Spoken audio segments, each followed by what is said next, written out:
1장 10절에서 17절까지의 말씀입니다. 고린도전서 1장 10절에서 17절까지의 말씀, 신약 성경 263면에 기록되어 있습니다.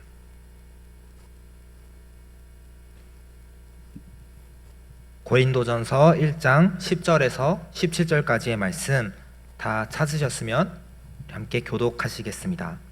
제가 먼저 읽겠습니다. 형제들아, 내가 우리 주 예수 그리스도의 이름으로 너희를 권하노니 모두가 같은 말을 하고 너희 가운데 분쟁이 없이 같은 마음과 같은 뜻으로 온전히 합하라. 네, 형제들아, 글로의 집 편으로 너희에게 대한 말이 내게 들리니 곧 너희 가운데 분쟁이 있다는 것이라. 내가 이것을 말하거니와 너희가 각각 이르되 나는 바울에게, 나는 아볼로에게, 나는 게바에게, 나는 그리스도에게 속한 자라 한다는 것이니 그리스도께서 어찌 나뉘었느냐? 바울이 너희를 위하여 십자가에 못 박혔으며 바울의 이름으로 너희가 세례를 받았느냐? 나는 그리스보와 가이오 외에는 너희 중 아무에게도 내가 세례를 베풀지 아니한 것을 감사하노니 이는 아무도 나의 이름으로 세례를 받았다 말하지 못하게 하려 함이라. 내가 또한 스데바나 집사람에게 세례를 베풀었고 그 외에는 다른 누구에게 세례를 베풀었는지 알지 못하노라. 그리스도께서 나를 보내심은 세례를 베풀게 하려 하심이 아니요 오직 복음을 전하게 하려 하심이로되 말에 지혜로 하지 아니함은 그리스도의 십자가가 헛되지 않게 하려 함이라. 아멘. 하나님의 말씀을 사모함으로 오늘 예배 나오신 성도님들에게 하나님의 은혜와 사랑이 가득하기를 축복합니다. 우리 좌우 양옆 사람 바라보며 이렇게 인사하실까요? 사랑하고 축복합니다. 사랑하고 축복합니다. 오늘 저는 온전히 합하라라는 설교 제목을 가지고 함께 말씀을 나누도록 하겠습니다. 최근에 저는 아무리 친한 사이라 할지라도 서로 다른 점이 정말 많구나라는 사실을 생각하게 되는 일이 있었습니다. 성도님들 앞에서 이렇게 말하는 게 굉장히 부끄러운데 저는 나름 제가 인간관계를 아주 잘한다라고 혼자 생각을 하고 있었습니다. 그런데 제가 생각할 때 저는 사람들과 이렇게 친해질 때 웬만하면 상대방의 입장을 이해하려고 하고 그리고 맞춰주려고 하는 성격인 것 같습니다. 맞겠죠? 그래서 저는 제 나름대로 이런 식의 인간관계 방법이 상대방을 배려하고 아주 인간관계를 유지하는데 아주 좋은 방법이다 이렇게 생각을 하고 있었습니다. 그런데 최근에 저랑 친하게 지내는 친구가 저에게 이런 말을 해주었습니다. 너가 나를 배려하기 위해서 나에게 맞춰준다라는 것은 잘 알겠어. 그런데 무조건적으로 나를 맞춰주겠다 하는 너의 방식이 나에게는 조금 부담스러운 것 같아. 나는 너가 나에게 무조건적으로 맞춰주는 것보다는 때로는 너의 생각을 적극적으로 이야기해 주는 게 조금 더 편한 것 같아 라고 말해 주었습니다. 친구의 말을 듣고 저는 굉장한 충격에 빠졌습니다. 저는 저의 방식이 맞다고 생각하고 그 방식이 나름 친구를 배려하는 방식이라고 생각을 했는데 정작 제 친구는 그 방식에 부담을 느끼고 마음이 힘든 것이었습니다. 그러면서 저는 저의 이 인간관계 방식에 커다란 문제점이 있다라는 사실을 발견하게 되었습니다. 그것은 바로 제가 처음에는 상대방을 배려하기 위해서 그런 행동을 했었는데 나중에는 내가 그냥 생각하지 않고 상대방에게 무조건적으로 맞추어 주는 게 제가 편하니까 기계적으로 이런 행동을 반복했구나라는 것을 발견하게 되었습니다. 그래서 앞으로 친구를 대할 때 조금 더 고민을 해보고 친구가 원하는 방식대로 맞춰줘야겠다 생각하게 되었죠. 그런데 또 한편으로는 이런 생각이 들었습니다. 아무리 친한 친구라 할지라도 이렇게 생각하는 게 다를 수가 있구나. 오히려 친구와 처음에는 비슷한 점이 많다고 생각했는데 지내면 지낼수록 다른 점이 훨씬 많구나라는 것을 배우게 되었습니다. 성도님들은 고린도 교회 하면 어떤 이미지가 떠오르십니까? 문제가 많은 교회, 분열된 교회 여러 가지 이미지가 떠올리실 텐데요. 고린도 교회는 우리의 생각보다 훨씬 다양한 민족들이 섞여 있는 교회였습니다. 고린도 교회 안에는 서로 다른 문화와 삶을 살아온 다양한 민족들이 한데 어우러져 살고 있는 교회였죠. 그렇기 때문에 그들은 모두 예수님을 믿음으로 구원을 얻어서 성도가 되었지만 서로 다른 삶의 방식과 문화를 가지고 있었습니다. 그리고 이러한 문화적인 다름과 생각들은 꼭 그것만으로 인해서 교회 분열이 일어났다고 말을 할 수는 없지만 그 교회 분열의 중요한 이유가 되기도 했습니다.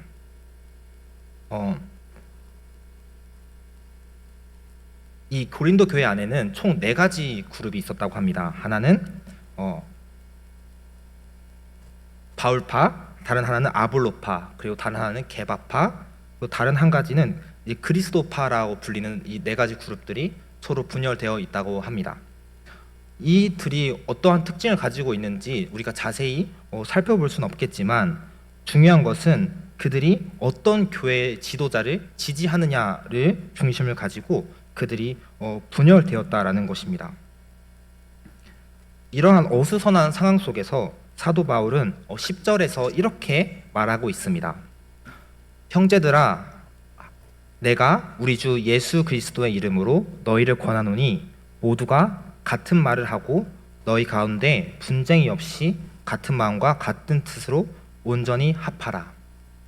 10절에서 사도 바울은 모두가 같은 말을 하고 같은 마음과 같은 뜻을 가지고 온전히 합하라라고 말하고 있습니다. 그런데 이러한 사도 바울의 권면은 우리에게 이러한 질문을 가지게 합니다.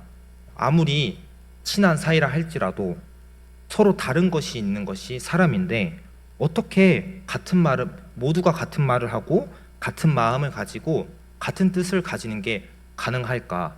교회 안에 있다면 무조건 균일적으로 같은 생각을 하고 말을 해야 하는 것인가? 라는 의문이 드는 것이죠.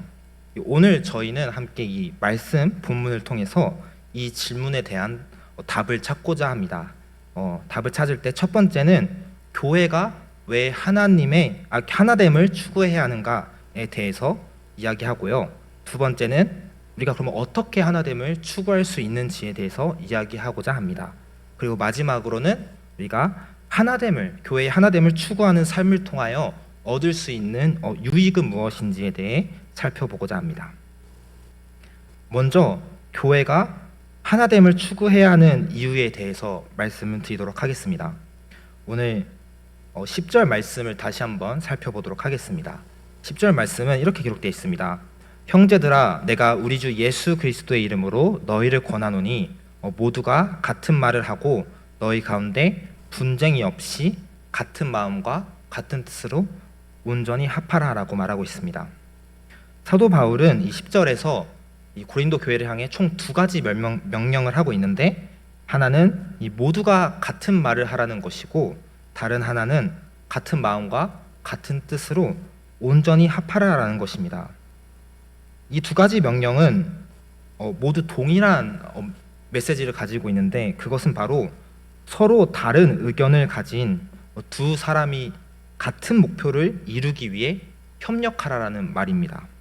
특별히 이 같은 말을 하라라는 이 사도 바울의 명령은 직역하면 아군은 같은 말을 한다라는 뜻이라고 합니다. 이 같은 편은 서로 싸우지 않는다라는 것이죠. 아무리 상대방과 내가 다를지라도 이 같은 목표를 이루기 위해서는 서로 협력해야 한다라는 것입니다. 그렇다면 교회가 협력해야 하는 그 같은 목표는 무엇일까요? 성경은 우리에게 그것은 바로 복음 전파 사역이라고 말을 하고 있습니다. 우리 요한복음 17장 21절을 함께 살펴보도록 하겠습니다. 요한복음 17장 21절은 이렇게 기록되어 있습니다. 아버지여, 아버지께서 내 안에 내가 아버지 안에 있는 것 같이 그들도 다 하나가 되어 우리 안에 있게 하사 세상으로 아버지께서 나를 보내신 것을 믿게 하옵소서. 요한복음 17장은 우리가 잘 알고 있듯이 예수님께서 십자가를 지시기 전 이 겟세마네 동산에서 마지막으로 기도하신 내용들이 자세하게 기록되어져 있는 성경 본문입니다.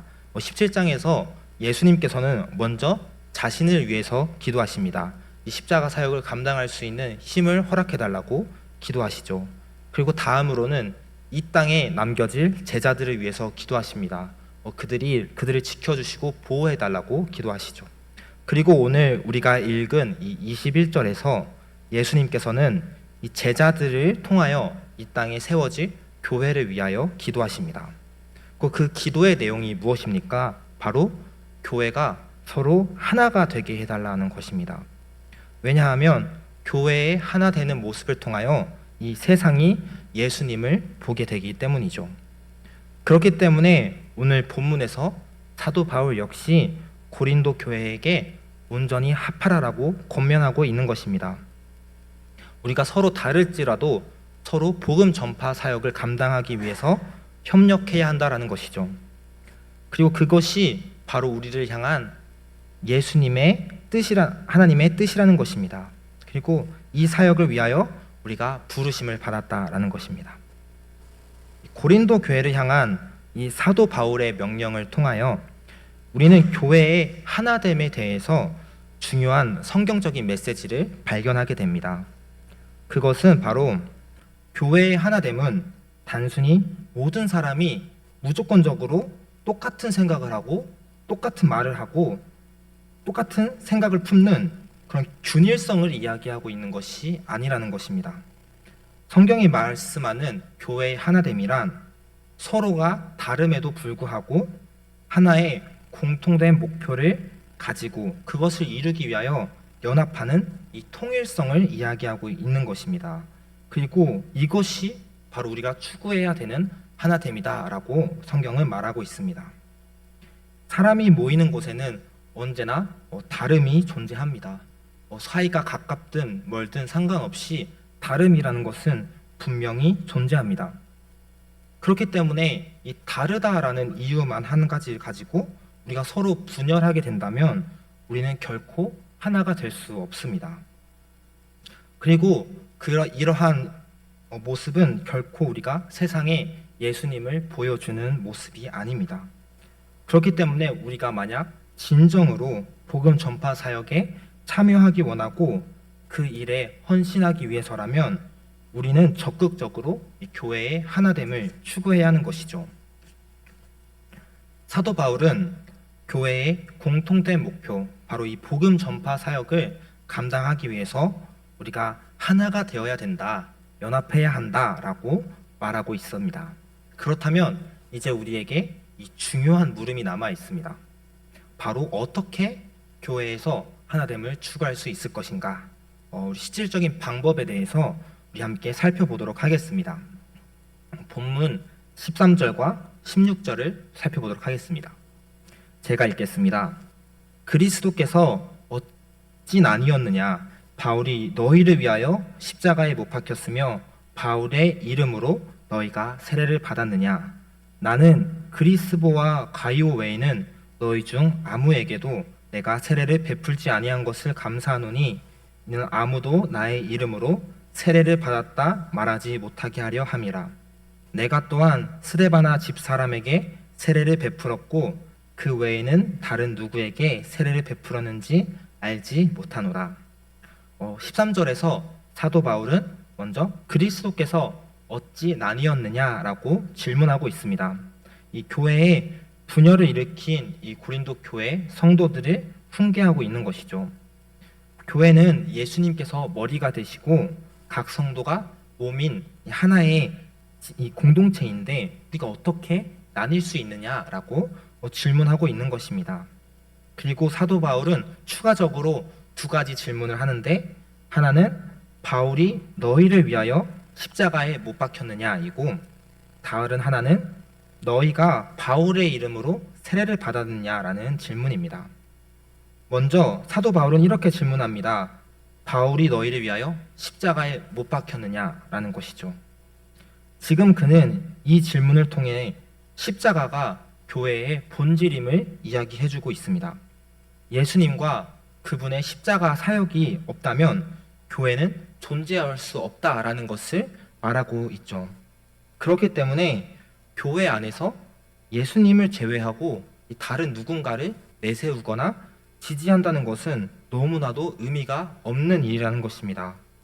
교회의 그 어떤 누구라도 예수님과 그분의 사역을 대체할 수 없기 때문입니다. 그래서 사도 바울은 바울이 너희를 위하여 십자가에 못 박혔느냐라고 질문하고 있는 것이죠. 두 번째 질문은 너희가 바울의 이름으로 세례를 받았느냐라는 질문입니다. 당시 고린도 교회의 사람들은 이 세례에 대해서 오해를 하고 있었습니다. 그들은 이 세례를 통하여 이 세례를 주는 사람과 이 세례를 받는 사람이 영적으로 특별한 관계를 맺게 된다라고 생각했습니다. 또 성경을 연구하는 사람들은 당시 이 세례가 이 고린도 교회의 뜨거운 논쟁의 주제였을 것이다라고 이야기합니다. 성도들이 자신이 누구에게 세례를 받았느냐를 따지면서 서로 자신이 세례를 받은 사람을 내세웠던 것이죠.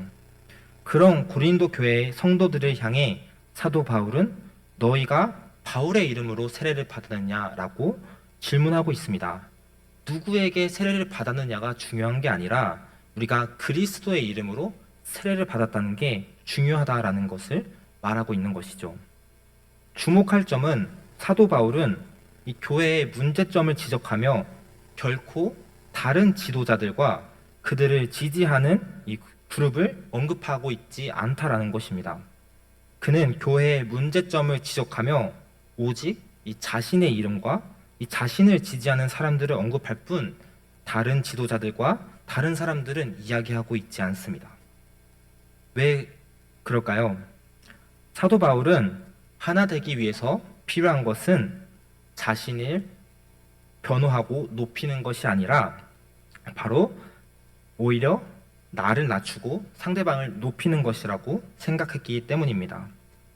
그리고 자신을 낮추고 교회의 하나됨을 실천하는 이 사도 바울의 모습은 우리로 하여금 예수님을 바라보게 합니다. 빌립보서 2장 6절부터 8절은 이렇게 기록되어 있습니다. 그는 근본 하나님의 본체시나 하나님과 동등됨을 취할 것을 여기지 아니하시고 오히려 자기를 비워 종의 형체를 가지사 사람들과 같이 되셨고 사람의 모양으로 나타나사 자기를 낮추시고 죽기까지 복종하셨으니 곧 십자가에 죽으심이라. 성경은 예수님께서 하나님의 아들이심에도 불구하고 자신을 낮추시고 종의 형상으로 이 땅에 오셨다라고 이야기합니다.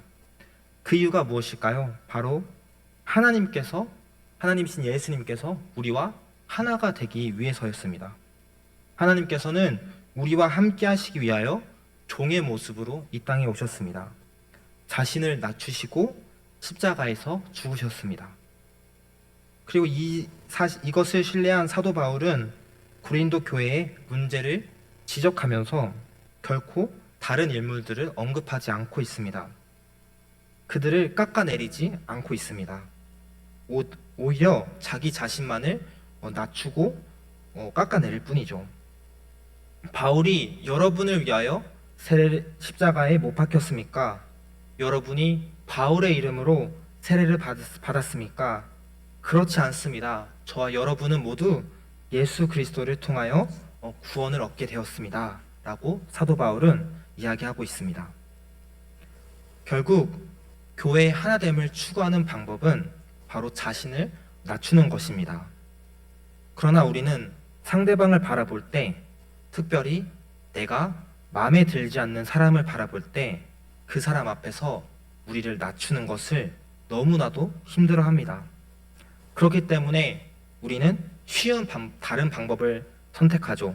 바로 상대방의 다름에 주목하는 것입니다. 아, 저 사람은 나와 원래부터 달랐어. 그렇기 때문에 나는 저 사람과 하나가 될 수 없어 라고 말하는 것입니다. 그러나 이것이 성경이 말하는 해결책은 아닙니다. 성경이 말하는 해결책은 바로 내가 먼저 낮아지라는 것입니다. 그리고 우리에게 하나가 되라고 말합니다. 어떻게 이것이 가능하겠습니까? 바로 우리가 서로의 다름에 집중하는 것이 아니라 우리가 예수 그리스도에 집중할 때 가능하다라는 것입니다. 예수님께서 우리와 하나가 되시기 위해서 먼저 자신을 낮추셨고 죽기까지 복종하셨다는 사실을 우리가 기억할 때 우리는 나와 맞지 않는 사람 앞에서 자신을 낮출 수 있는 용기 있는 사람이 되는 것입니다. 결국 이 분쟁의 유일한 해결책은 복음인 것입니다.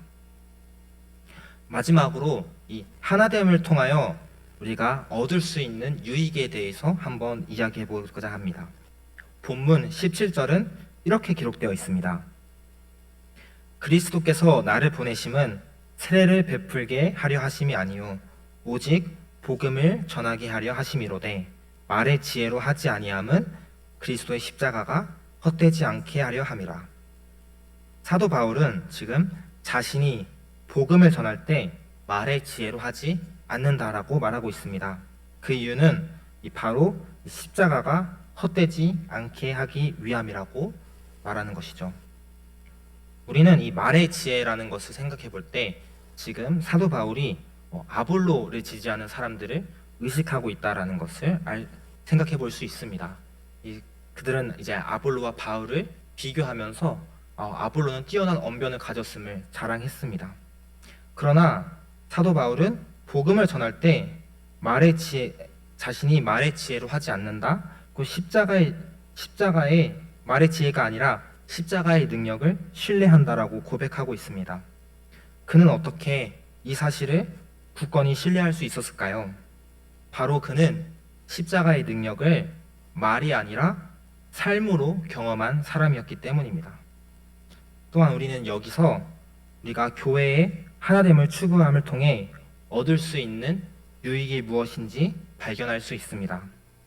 그것은 바로 우리가 삶 속에서 십자가의 능력을 경험하게 된다라는 것입니다. 나와 맞지 않는 상대방을 이해하기 위해서 노력하고 그들과 하나 되기 위하여 자신을 낮추는 것은 분명히 어려운 길이지만 그것은 반대로 우리가 십자가의 능력을 경험할 수 있는 귀한 경험입니다.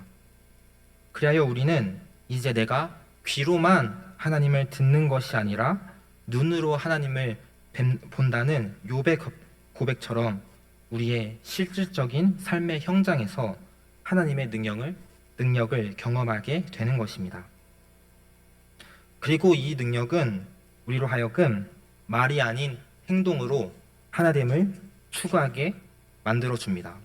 십자가의 능력을 온전히 신뢰하기 때문에 진심으로 상대방을 나보다 낮게 여기며 자신을 낮출 수 있는 것이죠. 말씀을 정리하도록 하겠습니다. 오늘 우리는 함께 본문을 살펴보며 교회가 하나됨을 추구해야 되는 이유에 대해서 살펴보았습니다. 교회가 하나됨을 추구해야 하는 이유는 교회에는 복음 전파라는 공통된 목표가 있기 때문입니다. 그렇기 때문에 우리는 서로 다르다 할지라도 적극적으로 하나됨을 추구해야 하며 분쟁을 멀리해야 합니다. 다음으로 교회가 하나됨을 추구하는 방법은 자신을 낮추는 것입니다. 서로의 다름에 주목하기보다는 먼저 자신을 낮추고 우리와 하나가 되신 예수님을 바라보며 하나됨을 추구하는 것이죠. 그리고 이 하나됨을 추구하는 삶을 통하여 우리가 누릴 수 있는 유익은 바로 우리가 삶을 통하여 십자가의 능력을 경험하게 된다는 것입니다. 말이 아닌 행동으로 말씀의 능력을 경험하게 되는 것이죠.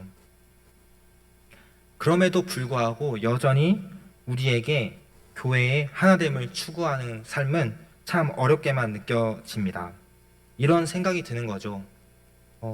다른 걸 어떡합니까?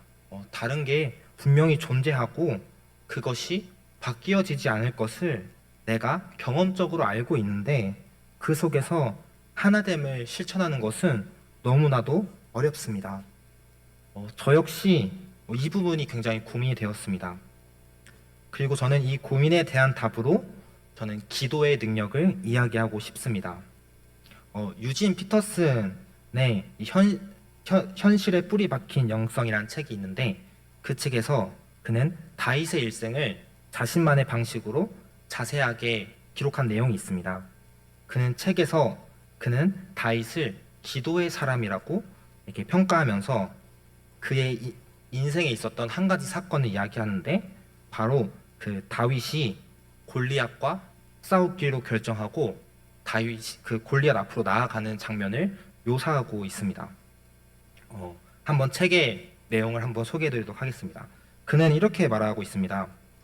하나님의 임재를 철저히 연습해온 그에게는 들리지 않는 하나님의 말씀이 들리는 사자의 표보다 훨씬 더 실제적이었다.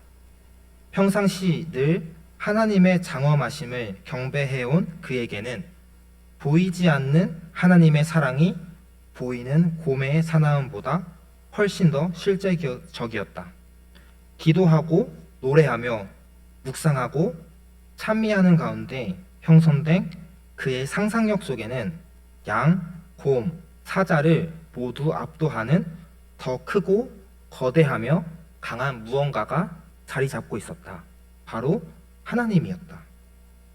우리는 때때로 괴로워합니다.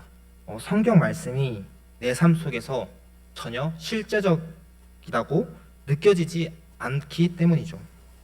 말씀과 이 실제적인 삶 가운데는 사실 메워지지 않는 것처럼 보이는 거대한 틈이 있다고 우리는 생각합니다. 그러나 그 틈은 분명히 존재하지만 그 틈을 채울 수 있는 능력이 있습니다. 바로 그것이 기도입니다. 이 평생을 기도로, 말씀으로 압도된 삶을 살아온 다윗은 그의 인생의 문제 앞에서 실제적인 문제들보다 하나님의 말씀을 더욱 현실적으로 바라볼 수 있는 믿음이 있었습니다. 이번 한 주간도 이 기도의 능력을 신뢰하며 살아가는 저와 여러분이 되기를 소망합니다. 그리하여 우리 삶 속에서 여러 가지 존재하는 현실적인 문제들보다 하나님의 말씀이 더욱 현실적이길, 그리하여 삶으로 하나님의 말씀을 살아내며 십자가의 능력을 경험하며 교회의 하나됨을 추구하는 저와 여러분이 되시기를 주님의 이름으로 축복하겠습니다. 아멘. 우리 함께